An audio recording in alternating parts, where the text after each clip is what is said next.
köszönjük szépen a MOL-nak a részvételt. Úton Kecskeméten, azt állunk a pesti dugóba. Egy nagyon szoros mérkőzésen talán 5-0-ra kikapunk. Hát az utolsó 10 perc az maga volt a kínszenvedés. Semmit nem játszottunk.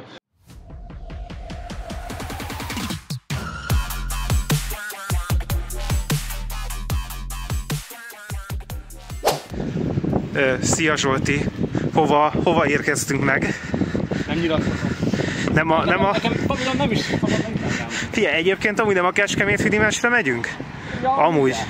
És várjál, ott van egy stadion, de az úgy valahogy nem Kecskemét, meg szerintem ez se Kecskemét. Szóval... Dörvendetes, hogy a kecskeméti stadion rekonstrukció az ennyire jól sikerült. És szerinted nyerni fog a Vidi? Hát ahogy Badár Sándor ebben a stadionban? Hát ebben a stadionban lehet nyerni, de ahogy Badár Sándor is mondta, hogy hát ide még gömb sem kell, nem. Szia Kornél, mi történt? Mesélj, légy szíves. Beálltunk a csodálatos MOL kútra, ahol az egyik oszlopnál volt 2 darab dízel tank, az egyik teherautó, a másik meg üzemen kívül. Köszönjük szépen a MOL-nak a részvételt. Úton Kecskeméten, azt állunk a pesti dugóba. Budapest! Fuck yeah! 4-7-kor még mindig dugó van, úgy mint délután 4-kor. Imádom azt a várost. Hát ahogy Mucsi Zoltán mondta az egyik sikerű filmjében, hogyha ebbe a városba kéne éljek, inkább felkötném magam. Élni és élni hagyni, te! Tufa! Eszmes anyját, ezt a rohadt várost. Múltkor Mucsi kint volt az egyik Fradi meccsen, amin voltunk. Igen, ő nagy fradista. Ott azt hiszem a Robi végül nem volt, én mentem ki. Mucsi kapta meg az akmedet. De nem a mostani Puskás elleni, hanem a legutóbb, amikor voltunk kint, akkor kint volt a Mucsi mester is, és nem bírt följönni a lépcsőn, mert mindig megállította valaki. Mondom, édesanyját, picsa.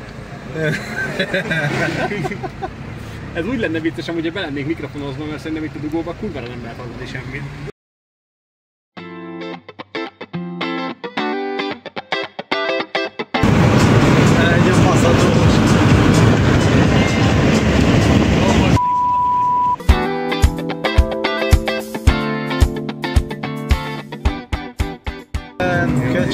Ennyi erővel lehetne ez gázos is. Figyelj már most, hogy tartunk itt a stadion helyszínéhez, de nem az a felettébb érdekes kérdés merült föl, hogy a Széktói stadionban vajon van sok szék?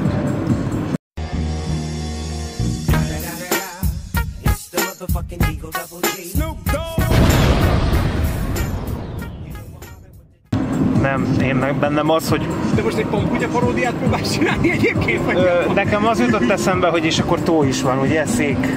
Amúgy igen, ez érdekes, hogy amúgy ez a... Jaj, amúgy... Van, hogy... Igen, tök jó, amúgy az arcodat veszem most már. Igen, ez így jó lesz a videóban. Zseniális ezt a cuki pofit fölvenni. Közben azért majd mondjad, merre kell menni. Körforgalomban egyenesen. Akkor pumpát vágunk így középen.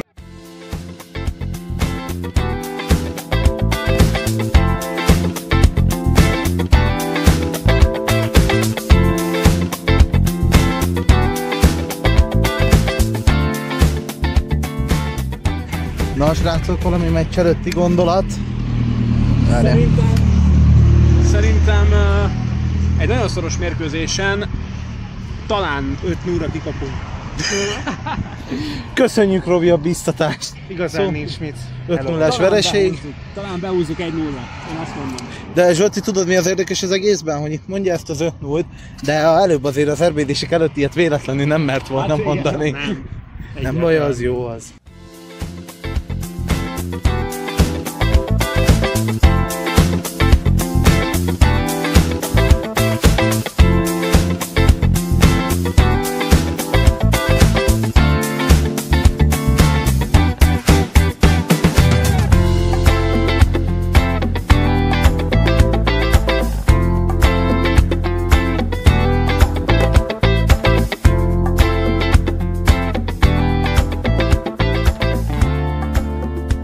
Véget ért a mérkőzés. Vidi kikapott 3-1-re. Végül is egy másik telefon van, Mi újság? Mikrofon. Hát az utolsó 10 perc az maga volt a kínszenvedés. Én már bedobtam volna a Mercy Road, mint amerikai fociba. Amúgy mire várunk most? videóton játékosokra, hát ha valakit sikerül megszólaltatni. Azért érezhető a csalódottság, úgy ezt a Bolyai Gáboron is érződött, de érthető, mert azért valamit mondhatok, volt egy 10 perces időszak, amikor a Vidi talán jobb volt, ugye a szépítőgól után, de nem jött ki jól a lépés. Igen, nekem is egy kicsit déjà vu érzésem volt ott, amikor megrúgtuk az egyenlítő gólt, hogy innen vissza lehet jönni. De igazából, ha visszamegyek a mérkőzés elejére, abszolút nem azt játszottuk, amit elterveztük, sőt, semmit nem játszottunk. Szóval azt gondolom, hogy ez egy nagyon nagy kudarc. Nyilván ki lehet kapni, de nem így. Az, hogy az első fél időben tényleg szinte semmit nem játszunk. Nyilván volt itt a szurkolókkal egy beszélgetés is, azért tényleg hétfő este elég szép számmal jöttek, támogattok minket, mi meg ilyen produkcióval léptünk elő, ez így abszolút nyilván nem mehet tovább.